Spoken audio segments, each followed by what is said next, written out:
Hey everyone, welcome back to the Dairy Raid. And when I started this whole thing uh, over 2 years ago now, one of the key aspects that I wanted to bring to this channel was taking the myths and the questions around at the time the air raid offense and now just kind of football in general and dispelling those myths, answering those questions, filling in the blanks, and making the systematic side of football more palatable and more easy to understand for the average fan who may only see what they see on the TV. And here we are in this off season now, and we're kind of to a point where we've got another myth coming out. And that is, I've seen a lot of discussion about what Colton Joseph brings to the Badgers offense, what his ceiling is, what his floor is, where his negatives are going to cause problems within the offense. How far can his positives take the offense? And basically, can Colton Joseph run the offense that Jeff Grimes sees in his head when he pictures a successful Wisconsin offense? And those are valid questions, but I think it kind of goes around one of the key mantras, so to speak, of solid systematic football, in that instead of taking your players and trying to fit them into your system, you need to take your system and you need to fit it around your players. So, with this in mind, a couple weeks ago on my Substack, I wrote a brief piece, just about that, and looking at the Badgers offense and finding areas that the coaching staff should keep and build around as a foundation of the offense, some areas that I think they should get rid of or severely tweak to just make the offense more functional, and then some areas, some plays that I think would maximize Colton Joseph's skill set and be able to fill in the gaps and expand the Badgers offense.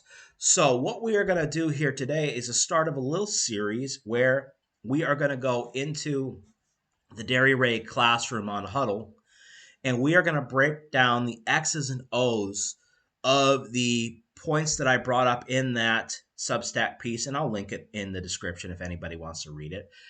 Anyways, break down the X's and O's and start building the offense around Colton Joseph and the players coming in and the players who are already there to maximize the skill set, to maximize the intangibles, and to maximize any systematic advantage that we could have, and have the offense take that mammoth leap forward that it has to, if we don't want to see this whole thing get broken down and starting over again next offseason. So that's where we're going to go.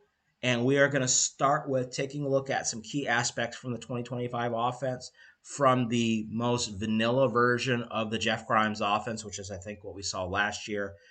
Those key components that can be seen as the foundation that we can start building pieces off of going forward. So let's get into the classroom and let's take a look at this. All right, so here we are in Huddle. I have drawn up a basic formation that we ran quite often last season, a two tight end look with the H-back. And I have drawn it up against a defense that we saw last year. Brownie points and bonus points to anybody who can figure out what defense this is. And let's start talking about those foundational pieces that are going to build a nice base that we can build off of. And the first two that we are going to go through here are going to directly build into the third one. And it's like building a foundation on top of a foundation. So, where do we start? Well, we're going to start where Jeff Grimes hangs his hat, where Eric Mateos hangs his hat. And it's the horse that they rode in on. It's the girl they brought to the dance. And you got to run with it. You got to dance with her. And that is the wide zone. And I've done videos on the wide zone. We've broken it down. I'm not going to go too deep into the X's and O's on this in particular, but I want to show you how using this as your base play can build later on from there. So just as a refresher for the wide zone, the idea behind the wide zone is your front half of your blockers, and depending on how they line up, it'll either be from the play side guard out or the center out. They're thinking we got to run. We got to run. We want to get that defender who's outside shoulder of us, and we want to get them working upfield and wide. And this is one of the key things that bringing in a center like Austin Kawecki is going to help us maximize. Because if we can get this front running from the center out, we can create so much more space and get this working wider to really get these defensive players working downhill and outside, and that will create the cutbacks. So when we're running, that's, again, literally what it sounds like. We want to open that hip, and we want to get that defender outside of us working to the sideline. We're going to open up. If nobody comes into the gap that we are working through, we are going to work to climb to the second level. If Huddle is going to cooperate with me. No, it's not. Now it is. Okay, and we are going to work. We're going to work. We're going to work to run off and create walls. This is the new school version of power football. You want to see it as, instead of pulling a guard and pulling a tight end, instead of pulling a backside guard and a tight end, this is almost like we're getting 4 pulls. And we're just creating walls, and we're creating lanes for our running back to hit. Our backside offensive linemen, they're looking to make cutoff. Now, depending on how athletic this center is, we may get the nose or the center, or excuse me, how athletic this nose is, we'll get a cutoff from the center, or we'll work to get a cutoff from the backside guard. And a cutoff can be getting in front of his shoulder and turning him back where he came from, or getting his momentum going back upfield. Okay, and the same thing with our backside tackle. We're going to work down, tries to cross our face. We're going to turn him back where he came from. If he doesn't try to cross our face and just works wide because he's thinking about contain, we work to the second level. And if we're really good at it, we're going to turn it wing T style, and we're going to try to wall off from the top down. Okay, and from there, we get our running back, usually aiming for the tight end or the outside shoulder or the play side tackle, and we'll get an action like this. So, as if this is your bread and butter run play, there are a million ways that we can run it. There is a million ways that Jeff Grimes ran it last year. That's awesome. But it is a play that if you don't bring balance to it, that you don't keep these backside guys or this robbing strong safety honest, then they're just going to rally to the ball. and especially if these backside guys are disciplined. So what have you got to do? You need a way to keep these backside guys honest. How can you do that? Well, your quarterback can do that. And it is as simple as running bootleg off of the run action and working play action. It is as simple as taking this action and working this tight end across the formation in an RPO. It is as simple as running jet action off of this to then create both a downhill and a horizontal action that then also can take advantage of our mobile quarterback. So what I am getting at is we can't just use the wide action just as a play that we run. It is every one of these variations of the wide zone from a basic just downhill to tight end look to whatever formation and whatever permutation that you get from backfield action to motion to shift. You have to build a series around it that is going to bring balance to the play, that can either work as a counter to the base run play or as the base play to set up the counter that is your bread and butter. Colton Joseph is the type of athlete that you can do so much with.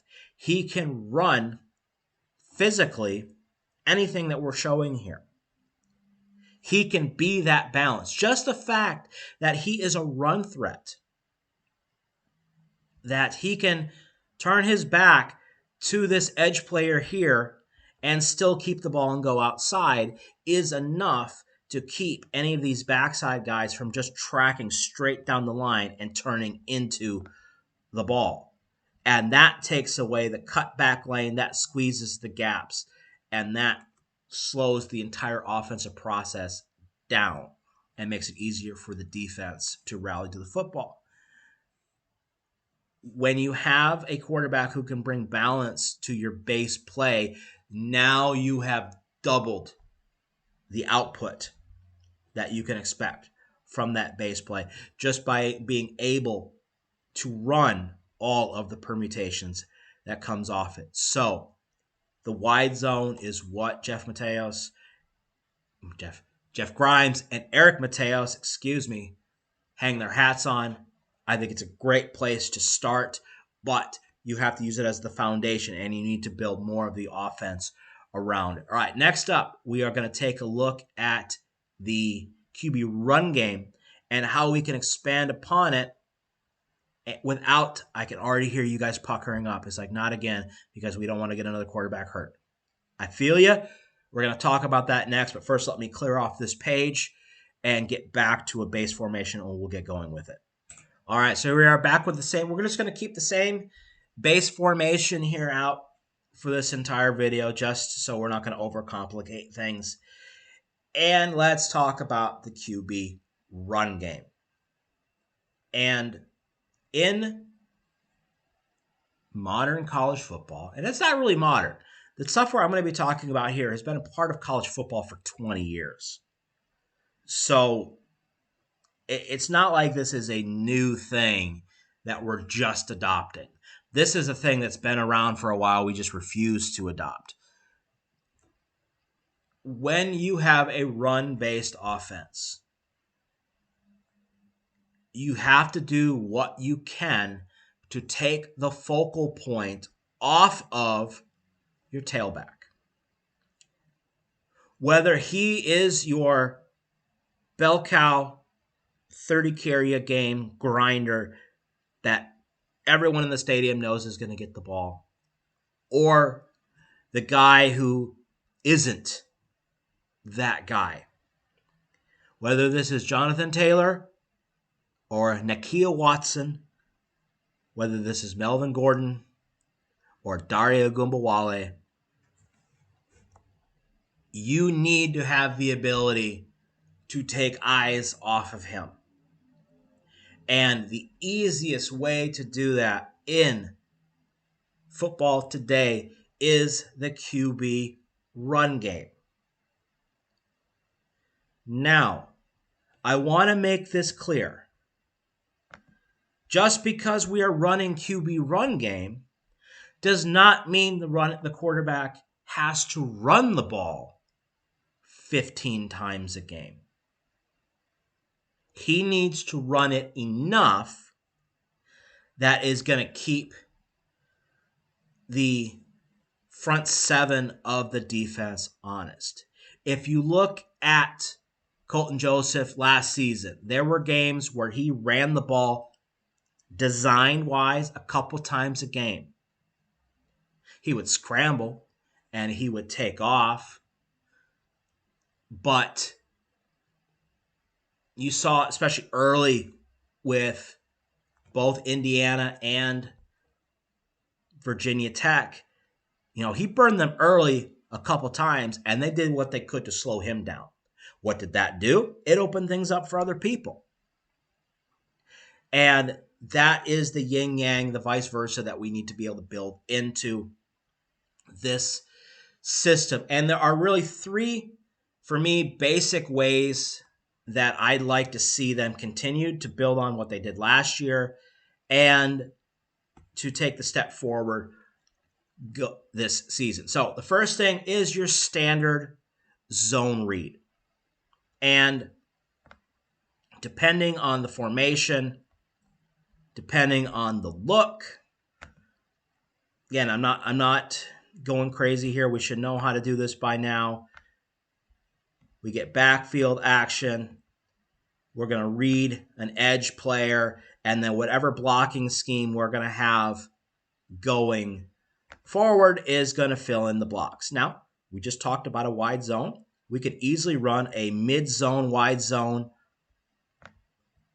type of scheme here where we get the front half running and we cut off the backside, and we can either pick up there, we can pick up here, and cut off here. Doesn't matter. Blocking scheme doesn't necessarily matter. And then we're going to read an edge player here. Okay, that's one way to do it. Another way that I know that Old Dominion ran, and that we ran a couple times with Carter Smith that I really like so much, in fact, that I invested time this offseason in installing it in my own offense, is the same side where essentially the quarterback is turning his back to this edge player, and when he starts to crawl down the line of scrimmage, we pull and we go outside. We did this against Illinois with Carter Smith. Colton Joseph did this many, many times at Old Dominion. It's a great play. Again, the idea, you do this enough, and it could be one time, and it could be 10 times. And eventually, these edge guys, their first step, instead of just being aggressive and making their read steps, is going to be flat-footed, and then making their read steps. When you get into a situation like that, you make it so we don't have to block this guy. We don't have to block this guy, period. But eventually, we're going to get to the point where we can hand the ball off every time and still not have to block this guy. And when we do that, we gain advantage in the box. We engage advantage in numbers. The whole run game works. Again, it doesn't matter who this is. Again, Jonathan Taylor, Nakia Watson, doesn't matter who this is. You have a way to bring this guy to a standstill, and that's what it's going to do. We have had the entire time that Luke Fickell has been here quarterbacks who are capable of doing this. You do not have to be Carter Smith, Danny O'Neal, Colton Joseph to be able to run this. Hell, we could have ran this with Graham Mertz and could have done it enough where it would have been a positive. Regardless, now we have a coordinator and a quarterback coach who has confidence to run this type of play, but you have to have quarterbacks who are confident enough to keep it. You saw when when Hunter Simmons was in, defense didn't respect him keeping it at all, and we had 6, 7, 8, 9 guys on the point of attack by the time the running back got there. This, at least, You have to commit an edge player to containing the quarterback, and you have to make sure you have an alley fill player that if the quarterback does spill, that they can fill. So that's 1, 2, 3 defenders just to maintain leverage on a QB. You eliminate those guys from the box, you make it easier for the running back. Simple as. All right.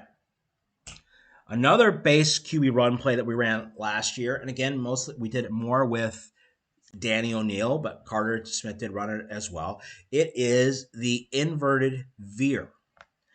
And what an inverted veer is, we're going to put the running back here in sidecar alignment. We are the blocking scheme wise. Some people are calling this QB power, but there is a read component to this, power read, however you want to see it. We're going to pull the backside guard. Everyone else is going to work a down block, and then depending on how wide and how we're going to read this, most likely we will work a double team climbing to a backer here.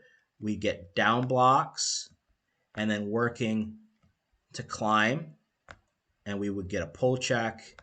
We would get a cutoff, and then our pulling guard is working to get into the alley. So then when we get our backfield action, running back is going to work across the formation. He's working wide. He's thinking his first cut is going to come outside of the box. If there's a slot receiver, that's his read. If not, he's just working to the sideline. And the quarterback is going to shuffle, is going to roll with the mesh. And then if this edge defender crashes and works inside, he'll hand it off to the running back. If this edge defender works outside for contain, then the QB is going to tuck it in here right behind the pulling guard. And this is a great play that works in tandem with wide zone because you get the same backfield action that you get on wide zone. And depending on how you release these guys here around the edge defender, you can give a pseudo wide zone look with the line as well, but you have a downhill component. You're working sideline to sideline and goal line to goal line. And that's a nice, complete kind of total run play. It's important that you get these downfield blocks. It's important that you have a guard who can pull, who can get through the traffic and get upfield, because we're running the QB between the tackles in a situation like this. So we obviously do not want to get him hit. But he doesn't have to get hit. He can get through. We get a couple blocks. We get 4 or 5 yards, and then he preserves his body. But you run this in tandem with the wide zone, and you're going to put this guy here in a conflict of assignment. And then that conflict of assignment is going to carry forward to any time he sees this backfield action. And then conflict is going to create the ability for us to wall him off in other situations. But the inverted veer, as a foundational play, it works both as a play that you can build an offense around, and it can be a play that can be built to from the wide zone, etc. All right, and next up, it's simple enough, but just running variations of speed option. And when you run variations of speed option, you can actually do it in a way where really the QB is never the intended ball carrier. Okay, so speed option, again, for the layman who doesn't quite know, we're sending both the running back and the QB. We're going to try to get either a 5x1, 7x1 alignment here, and we're going to read this edge defender. In various blocking schemes we can do. We can do a power scheme. We could do inside zone. We can do split, where they're running wide zone away. A lot of times you'll see we'll add motion to this. We'll run jet sweep, and we'll run wide zone from the backside tackle to the play side tight end, and then we'll just arc release here. Whatever. Various ways that we can do this. And there are ways that we can run it where the quarterback is not necessarily going to get hit. One way that is quite common these days is to come out essentially like we're going to run inside zone. So the QB is just going to open up right here. The running back is going to open and take a step downhill and just kind of slow play it at this edge defender. And then we work outside, and then the QB will take, a step, and then he'll pitch it. So that's a way where you can run this kind of speed option action without the quarterback getting hit. So why is a simple play like a speed option important to a play like this? Well, again, we want to threaten sideline to sideline. When you have an athletic quarterback, everything doesn't have to just come downhill, either in the box or right outside the edges. We want to threaten these defenders on the outside to get these second level and third level defenders to have to come downhill and get into the alleys. When we do that, that sets up everything from play action to quick pass to counter run, everything in between. So a simple play like a speed option can go a long way to building the offense.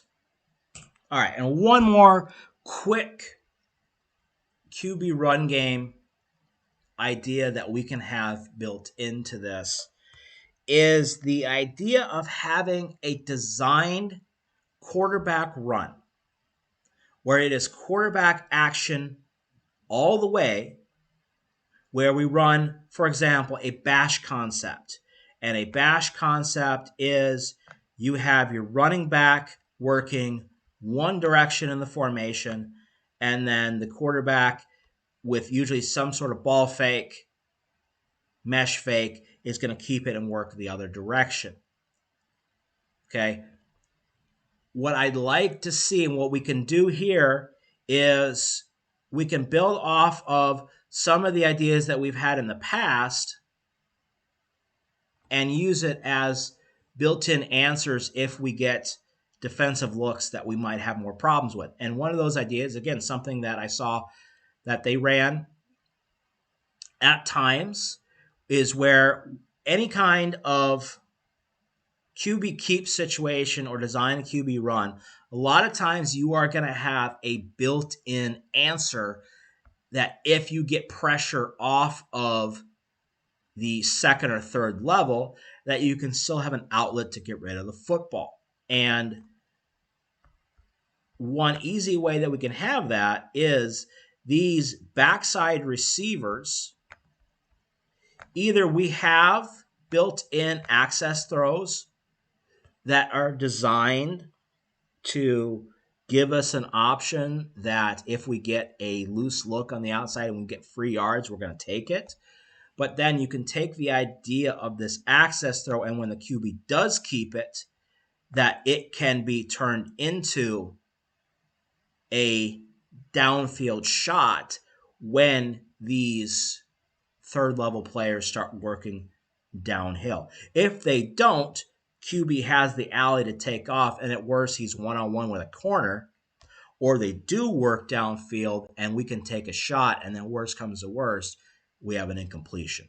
So building in throwing answers to design QB runs that we already have in the system and that we've already used plays like this before can go a long way to helping bring balance. It's all going back to the same thing. We talked with the first segment, talked about the wide zone. The QB run game helps brings balance to the wide zone.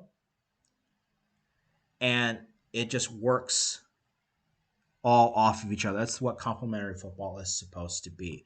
So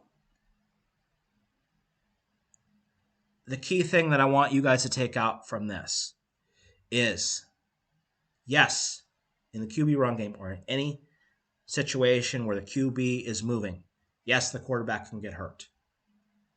But a smart QB run game is about the decision making. And if you have good decision makers, you can limit the risk.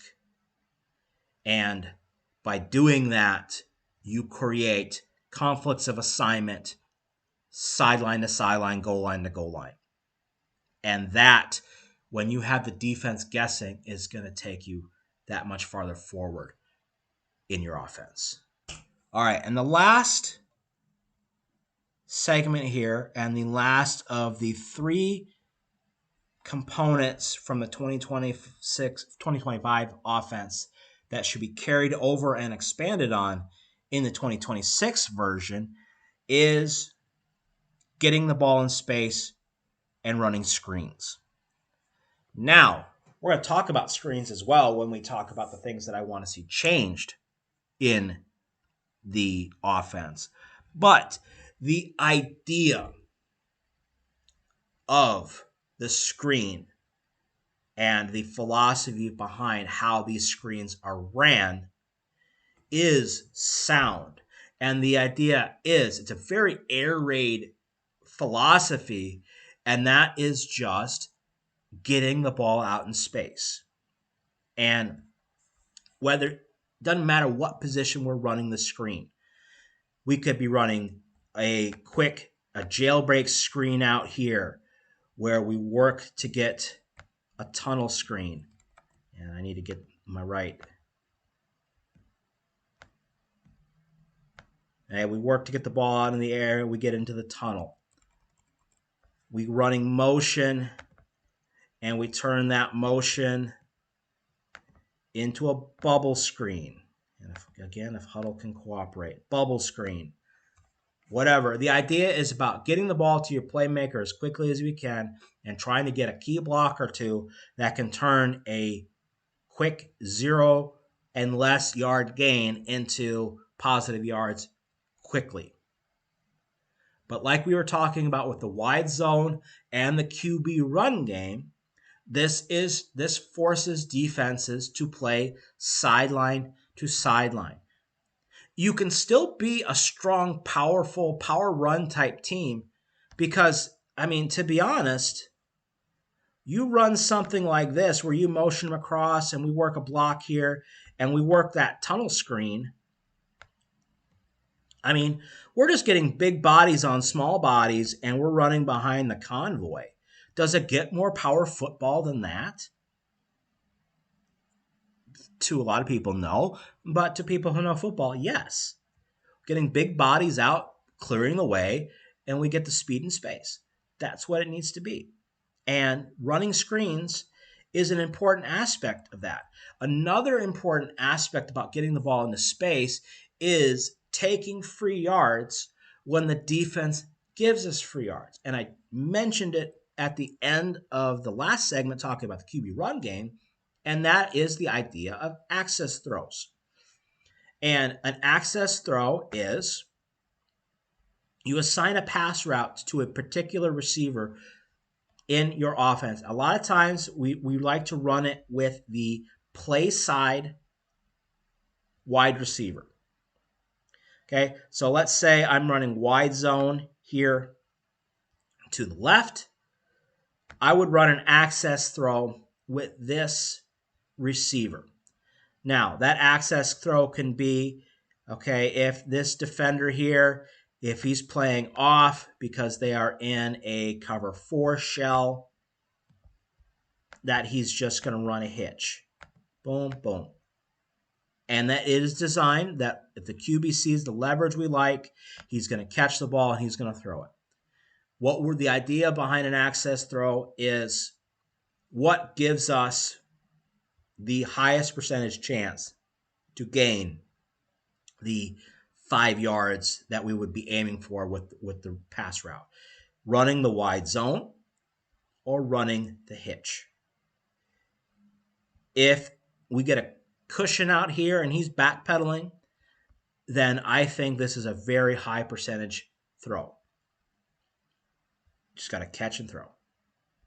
And then we got to catch.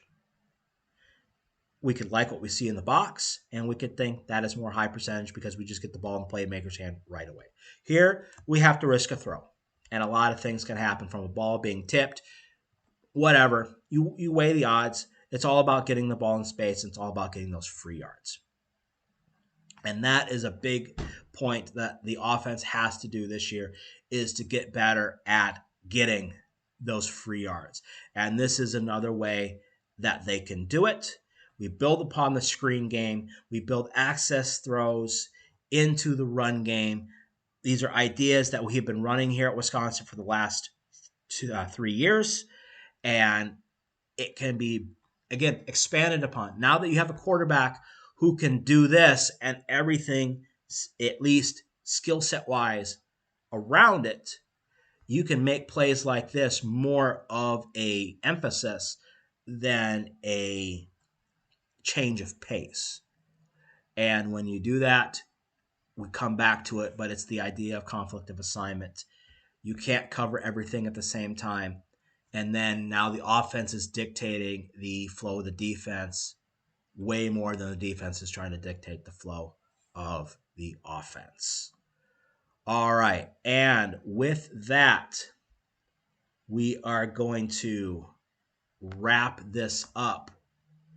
And it all comes down to knowing what you're good at, knowing what your skill sets are, and taking advantage of what your players do naturally and what your players do comfortably. You can do that without overcomplicating things, but the important thing is you have to take the players' skill sets into account. So build the offense around the guys you got. What we talked about here today is the foundation.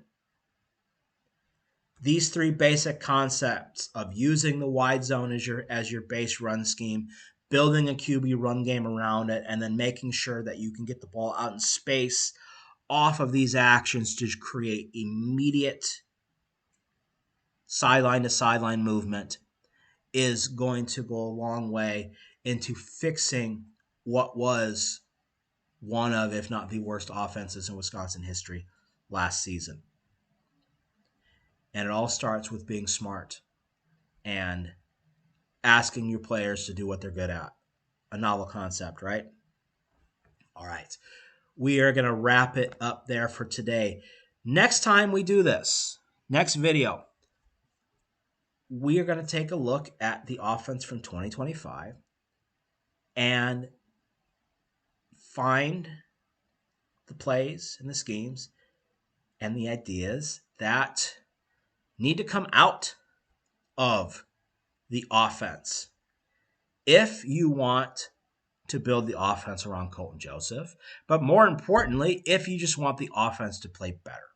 Because I think there are three key systematic failures that happened last season that basically turned plays into free plays for the defense. Because it almost seemed like we weren't trying to gain yards. Or if we were taking a real roundabout way to get there. So that will be next time. You know, we're at the point of the offseason where there's not a lot of film to break down. And as much fun as it is to try to sift through film and find 3 or 4 clips on transfer portal players, that's boring to me. Sitting here and looking at huddle and me drawing up diagrams might be boring for you, but it's fun for me. I could work plays all day. I could do a chalkboard war all day, any day, and be happy. And it's my channel. So I'm going to do what makes me feel happy and makes me enjoy it. Hopefully we get a couple views out. I hope you guys enjoy it and we can build on from there. So to those of you who have lasted this long and watched to the end of this video, thank you as always for watching. And we will see you next time.